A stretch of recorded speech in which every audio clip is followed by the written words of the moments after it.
बंधु माने आजिर एही भिडियोटी मेष राशि व्यक्ति विशेष मानक पई बहुत गुरुत्वपूर्ण अटे। कारण आजिर एही भिडियो रे आमे माने जानिबा मेष राशि पई एही अक्टोबर 2024 टी किपरि रहिबो। मेष राशिर मासिक राशिफल उपरे आलोचना करिबा। मेष राशि पई अक्टोबर मासटी किपरि रहिबो। मेष राशिर व्यक्ति विशेष मानकर स्वास्थ्य, शिक्षा, प्रेम, वैवाहिक जीवन, भाग्य, क्यारियर एवं व्यापार वाणिज्यर स्थिति किपरि रहिबो एही अक्टोबर 2024 रे से विषय विस्तार रूप से जानिबा। नवग्रहंकर स्थिति मध्य देखिबा। नवग्रह केउ प्रकार फल देबारे सक्षम हेबे। नवग्रह केउ सबु शुभ फल एवं केउ सबु अशुभ फल प्रदान करिबे। एहा सहित वीडियो शेष रे अशुभत्व प्रदान करुथिबा ग्रह मानक पई किछि विशेष प्रतिकार विषय रे मध्य जानिबा। तो बंधु मैंने से भिडियोटी को स्किप न करी शेष पर्यंत निश्चय देखंतु एवं आपणकर जदि मेष राशि होइथाय तेबे भिडियोटी को लाइक करी चैनल टी को सब्सक्राइब कर दियंतु एवं कमेंट बॉक्स रे जय श्री जगन्नाथ जय मां लक्ष्मी निश्चय लिखंतु। तो बंधु मैंने आसंतु आरंभ करिबा आजिर एही कार्यक्रमटी को जहाँकि जन्म राशि एवं चंद्र राशि उपरे आधारित अटे। तेबे सर्वप्रथमे आसंतु जानिबा एही अक्टोबर 2024 रे मेष राशि पई नवग्रहंकर स्थिति किपरि रहिबो।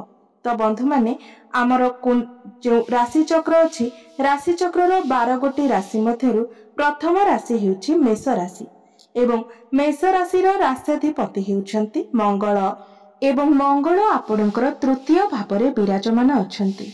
आपणकर द्वितीय भावरे विराजमान अछंती देवगुरु बृहस्पति। आपणकर षष्ठ भावरे विराजमान अछंती बुध सूर्य एवं केतु। आपणकर सप्तम भावरे विराजमान अछंती शुक्र। आपणकर एकादश भावरे विराजमान अछंती शनि एवं द्वादश भावरे विराजमान अछंती राहु। तो बंधु माने सर्वप्रथमे आसंतु जानि नेबा आपणकर स्वास्थ्य किपरि रहिबो एही अक्टोबर 2024 रे। तो बंधु माने कुंडलीर प्रथम भावटी होइथाय आपणकर स्वास्थ्यर भाव, आपणक इम्यूनिटी सिस्टम रा भाव एवं आपणकर प्रथम भावर अधिपति मंगल आपणकर तृतीय भावरे विराजमान अछंती। बंधु माने 20 अक्टोबर को मंगल आपणकर चतुर्थ भाव को चलन करिवे, केंद्र को आसिबे, मात्र मंगल सेठारे निचस्थ हेबे। तो 20 अक्टोबर पूर्वरु आपण निज स्वास्थ्यर विशेष ध्यान रखंतु। कारण जेतेबेले भी आपणकर राशिर अधिपति 6, 8, 12 एवं तृतीय भावरे चलन करिथांती सेतेबेले आपणकर इम्यूनिटी सिस्टम वीक होई जाय थाए। आपणकर स्वास्थ्य रे अनेक समस्या देखा देई थाए।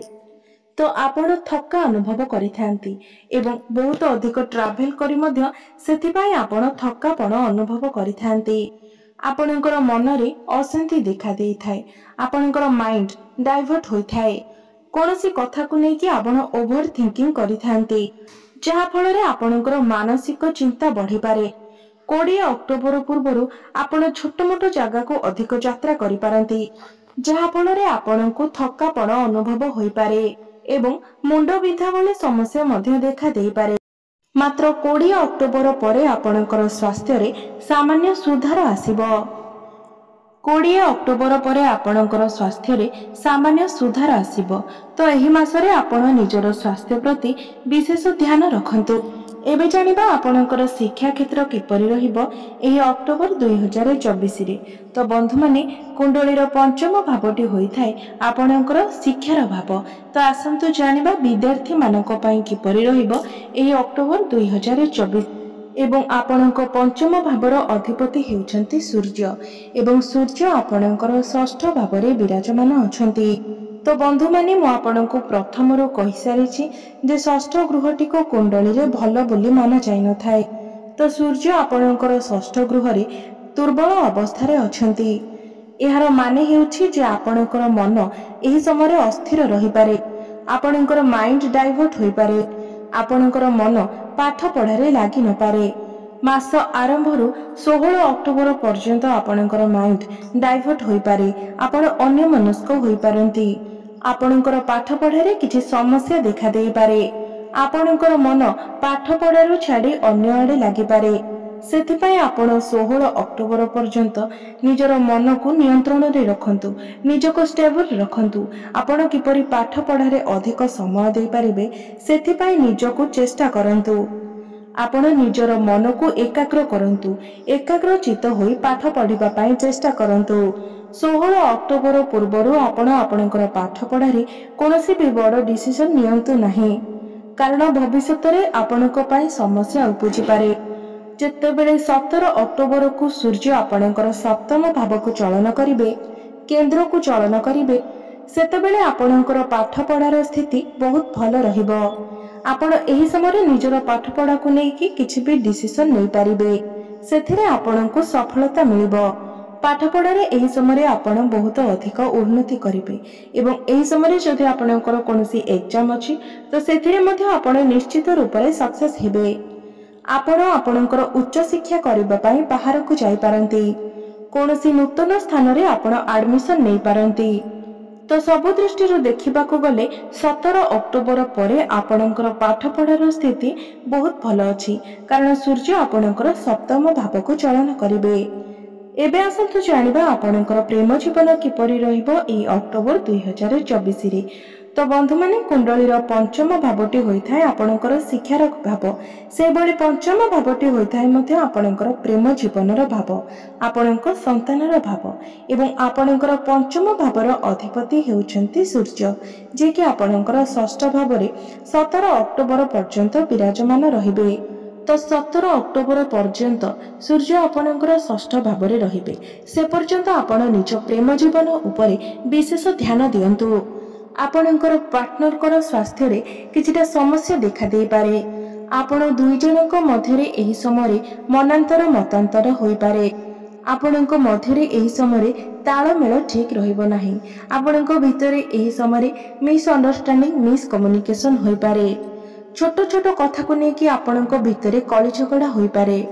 ଆପଣଙ୍କର ପାର୍ଟନର ବିନା କାରଣରେ ମଧ୍ୟ ଆପଣଙ୍କ ଉପରେ କ୍ରୋଧ କରିପାରନ୍ତି, ତାଙ୍କ ଭିତରେ ଚିଡ଼ଚିଡ଼ା ସ୍ୱଭାବ ଦେଖାଦେବ।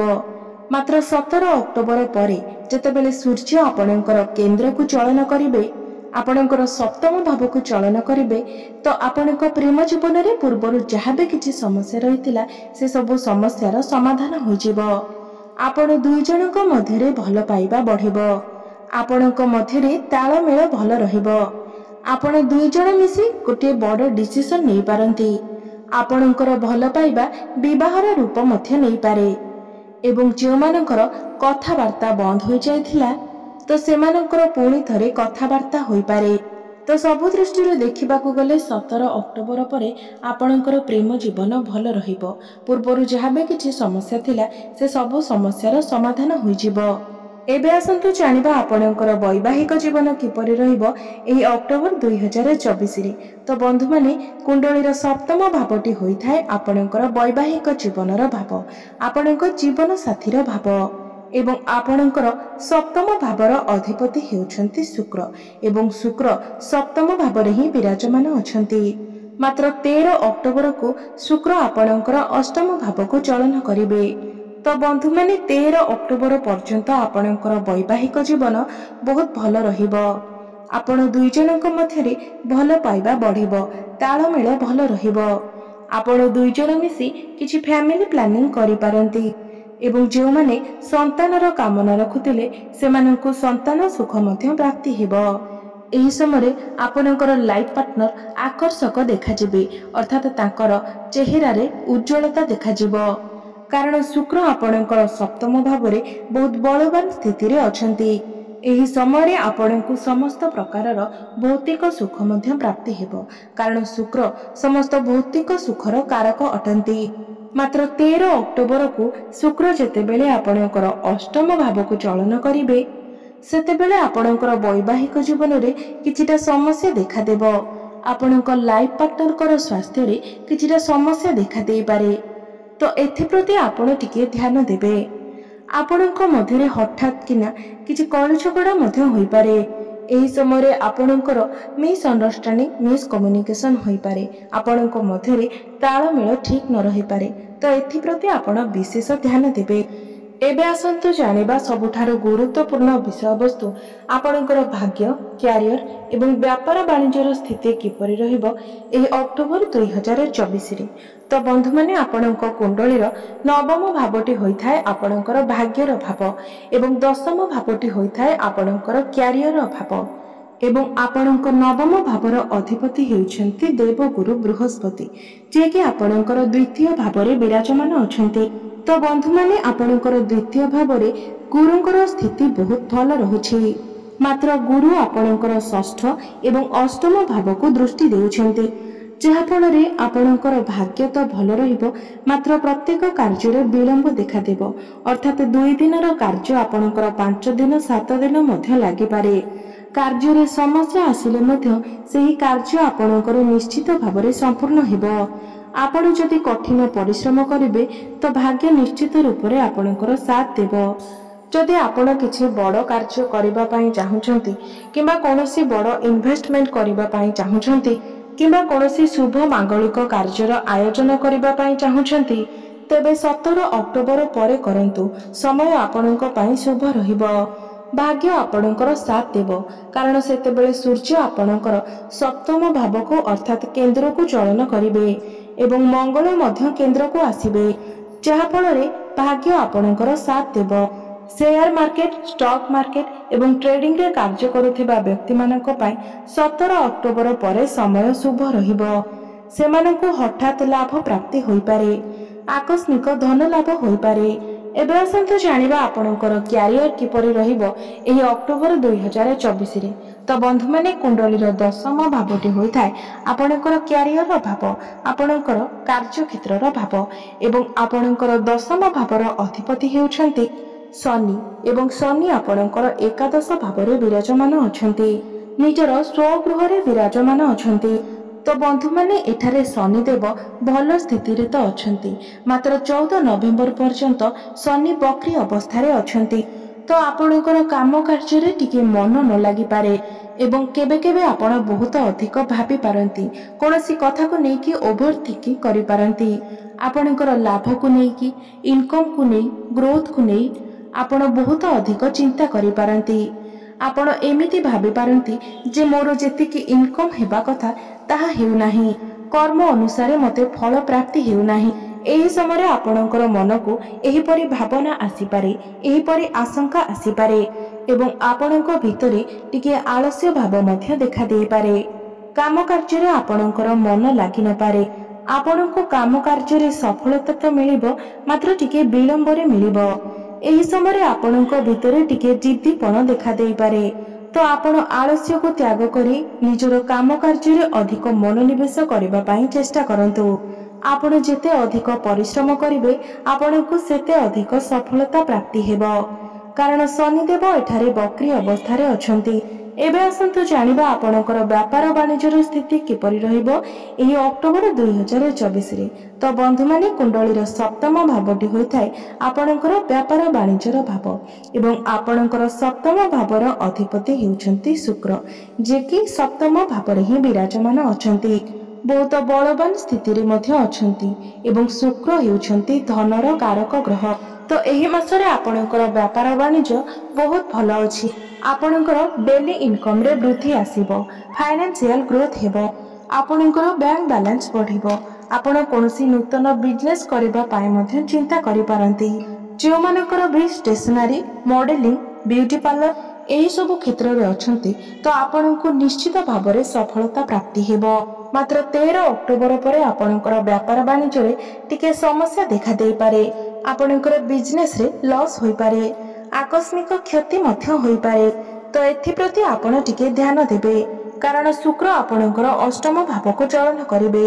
एबे आसंतु जानिबा किछि विशेष प्रतिकार विषय जो प्रतिकार गुड़िक करबा द्वारा एही मासरे आसुथिबा समस्त अशुभत्व गुड़िक आपणकर खंडन हेबो एवं आपणको शुभत्व प्राप्ति हेबो। तो एही मासरे आपण प्रत्येक दिन शनिकर बीज मंत्रर जप अवश्य करंतु।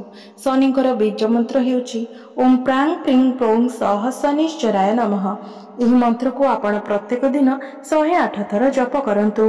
प्रत्येक दिन संध्या समय आपण हनुमान चालीसार पाठ करंतु एवं प्रत्येक दिन आपण उदित सूर्य को तंबा पात्र रे जलार्घ्य अर्पण करंतु एवं नाली रंगर गाय को आपण सबुज चारा खाइबाकू दियंतु।